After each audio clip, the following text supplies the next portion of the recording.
Olá, galera. Boa tarde. Hoje eu vou falar sobre a questão dos evangelhos, né? Dos escritos evangélicos que nós temos nas nossas Bíblias, né? Tanto na Bíblia católica como na Bíblia protestante. A pergunta que eu faço é a seguinte: será que esses evangelhos foram realmente escritos pelos discípulos de Jesus, né, pelos autênticos, os originais discípulos de Jesus? E também outra coisa, e será que eram somente esses evangelhos? Será que não eram inúmeros evangelhos? Né? Então, isso é interessante. São questionamentos, né, que nós fazemos e, de uma certa forma, nós queremos a resposta, né, porque nós queremos saber realmente de onde proveio, né, a nossa fé, né, a origem da nossa fé, de onde veio a nossa fé. Então, nós temos exemplos, os evangelhos que se chamam canônicos. Nós temos Mateus, Marcos, Lucas e João. Mateus, Marcos, Lucas e João. Segundo os conservadores, esses evangelhos foram escritos por esses 4 discípulos de Jesus: Mateus, Marcos, Lucas e João. Mas é preciso salientar uma coisa: Marcos não era discípulo. Marcos não era discípulo. E nem Lucas.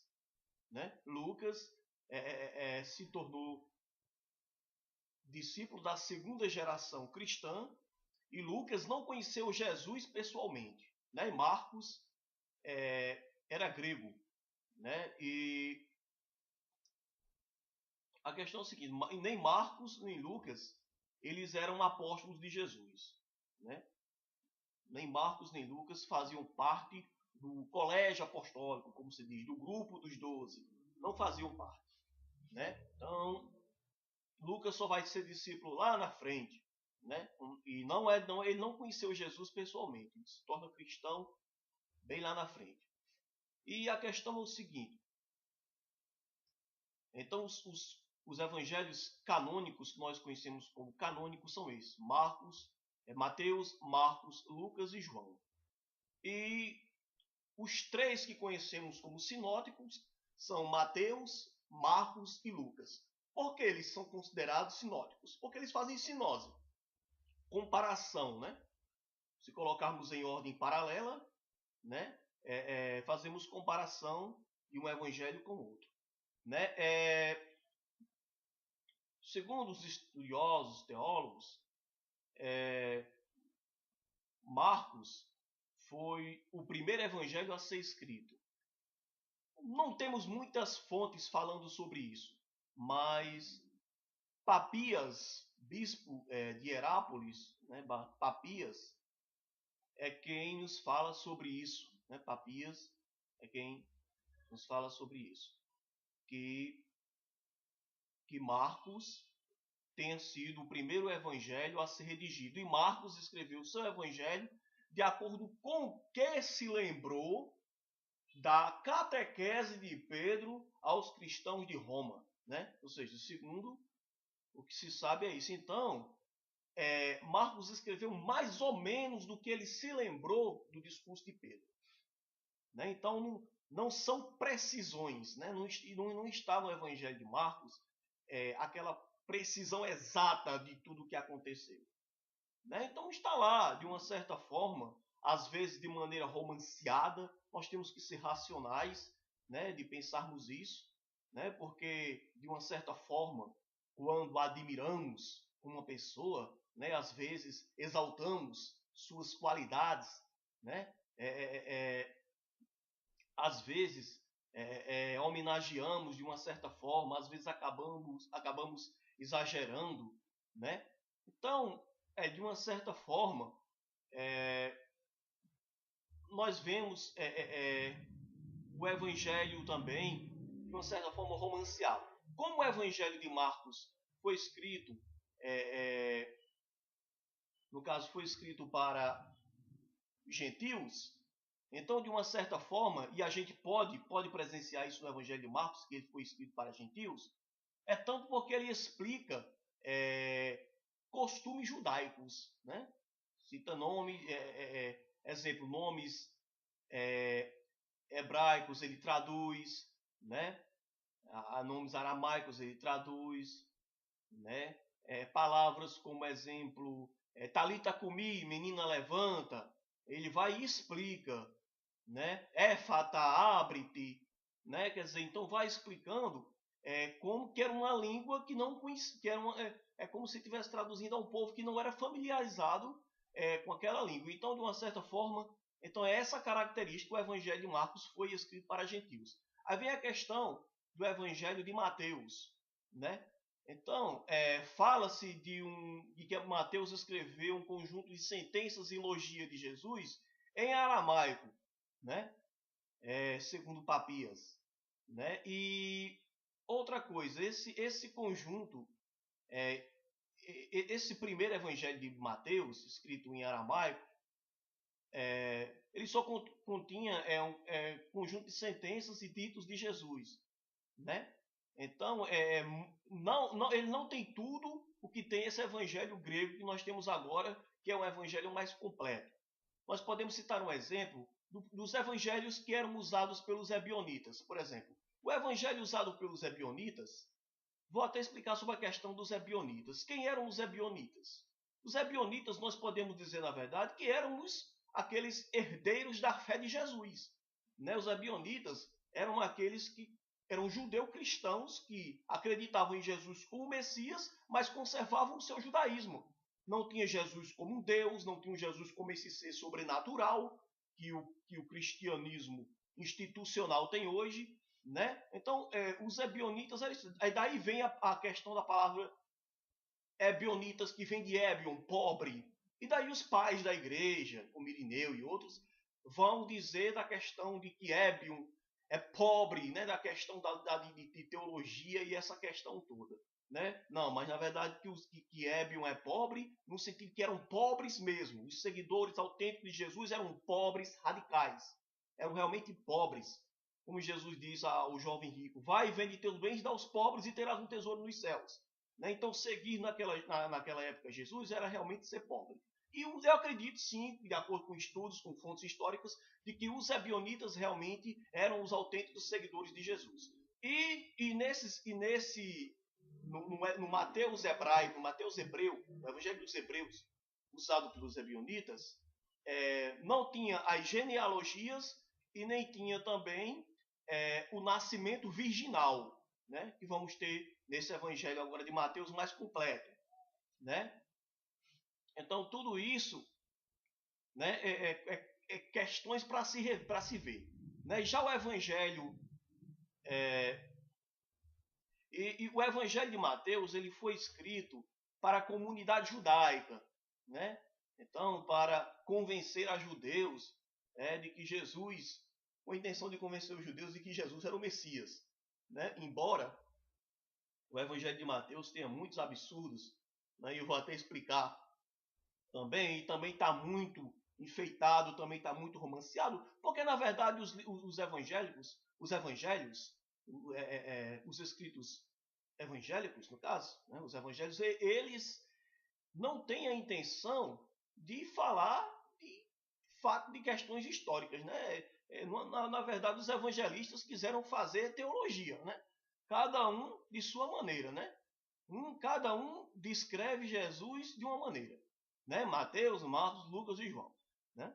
Então, Lucas, né? Lá já Lucas, no prólogo do seu evangelho, ele já disse que escreveu o seu evangelho tirado como se diz assim, já da tradição oral, né? Daquilo que outros transmitiam, né? A respeito dos fatos ocorridos, ou seja, Lucas escreveu de acordo com aquilo que ele ouviu dos outros. Lucas nunca viu, nunca seguiu Jesus. Né? Então você pode ver isso. Né? Eu não estou colocando aqui, porque Daniel quer quer dar uma de sábio, o que Daniel quer. Não, eu estou dando oportunidade para vocês pesquisarem, né? Vão na Bíblia de vocês, no prólogo do Evangelho de Lucas, lá vocês vão ver no início Lucas explicando que escreveu o seu relato de acordo com o que ouviu de outros, daqueles que tinham sido testemunhos oculares do que tinha acontecido. Ou seja, então Lucas escreveu do que ouviu. Lucas nunca viu, nunca presenciou nada. E também está lá de maneira romanceada. Né? E eu posso depois falar sobre isso em outras filmagens, em outros vídeos. E tem a questão do Evangelho de João, né? Que há quem diga que foi escrito também pelo apóstolo João, né? Que eu não acredito que tenha sido, né? Mas pode vir de uma tradição proveniente deste, né? Talvez da comunidade joanina da Ásia Menor, né? Foi mais ou menos composto por volta do ano 100 depois de Cristo. Há quem diga de 100 até 110, né? Depois de Cristo. Então o Evangelho de João já mostra aí a igreja já cortando o seu cordão umbilical do judaísmo ortodoxo, né? Começa já a responder, né, ao judaísmo, né? Mas a lei veio por Moisés, mas a graça e a verdade veio por Jesus Cristo, né? E vem aquela questão toda, né? Enfatizando a transcendência divina de Jesus, né? Então a gente já vê isso aí também já nesses evangelhos o cunho de um catolicismo de um catolicismo que se inicia, né? Então, de uma certa forma, a gente vai ver no Evangelho de João já a Eucaristia, né? Se não comerdes minha carne, não beberdes meu sangue, não tendes vida em vós mesmos, porque minha carne é verdadeiramente comida, meu sangue é verdadeiramente bebida. Então a gente já vai ver uma interpretação da igreja a respeito de Jesus, né? Então tá aí essa questão.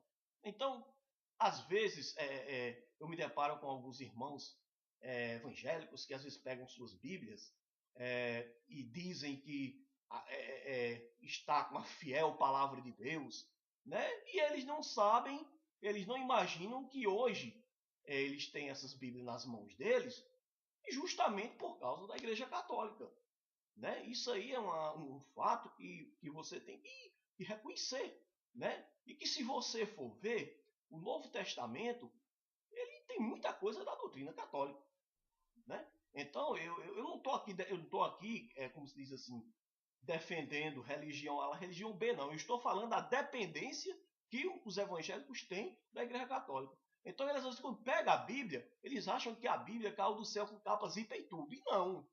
E não foi assim. Né? Nós sabemos que durante todo o período da Idade Média, não existia a imprensa ainda. Isso só vai surgir no século XV com Gutenberg, né? Então acontece o seguinte: então os monges da igreja eram encarregados para copiar e recopiar os manuscritos, né? Como não tem imprensa, eles eram os monges em seus monastérios, em seus mosteiros, seus conventos, eles escreviam e recopiavam os manuscritos, né? E as escrituras quem tinha mais eram pessoas ricas, pessoas que tinham poder aquisitivo, que podia ter, porque eles eram muito caro para fazer as escrituras, letra por letra. Então isso é muito complexo. Então nós sabemos que durante esse período também do processo da escrita, muitas desavenças teológicas foram surgindo dentro do seio do cristianismo. Né? Nós podemos citar até exemplo de algumas seitas que foram existindo dentro do cristianismo, né? Da igreja, né? A exemplo dos próprios ebionitas, como eu havia dito, né? Que acredito eu ser, não somente eu, mas outros estudiosos, que acreditam ser realmente os seguidores de Jesus. Aí vem os ebionitas, vem o gnosticismo, né? De onde se destaca também de uma linha gnóstica Marcião, né? Que também tem o seu cânon bíblico. Aí vem a questão também de Ário, o presbítero de Alexandria, com seu arianismo, que não acreditava que Jesus era Deus, mas o logotipos, mas era inferior ao Pai, não é? O Pai era maior, né? Antes de todas as coisas, o Filho existia, mas existia um tempo em que o Filho não era, né? Então, ou seja, todas as coisas surgem a partir do Filho, porque ele é o logotipos, né? Mas não acredita na divindade de Jesus. Então existiam vários várias divergências sobre isso. Aí vem a questão do nestorianismo e assim sucessivamente. Então, de uma certa forma, a escrita, os manuscritos foram influenciados por essas desavenças teológicas. Só vocês fazendo um estudo profundo, vocês podem compreender isso. Então, vocês não pensem que você está com a Bíblia como vocês têm hoje na mão, com capa, zíper e tudo, porque depois da imprensa tudo fica mais fácil. Né? Então, vocês não pensem que caiu do céu dessa forma, não. Vão estudar para vocês chegarem à conclusão de onde realmente veio. Viu? Ok? Então, uma boa tarde para vocês e até outra oportunidade. Até mais.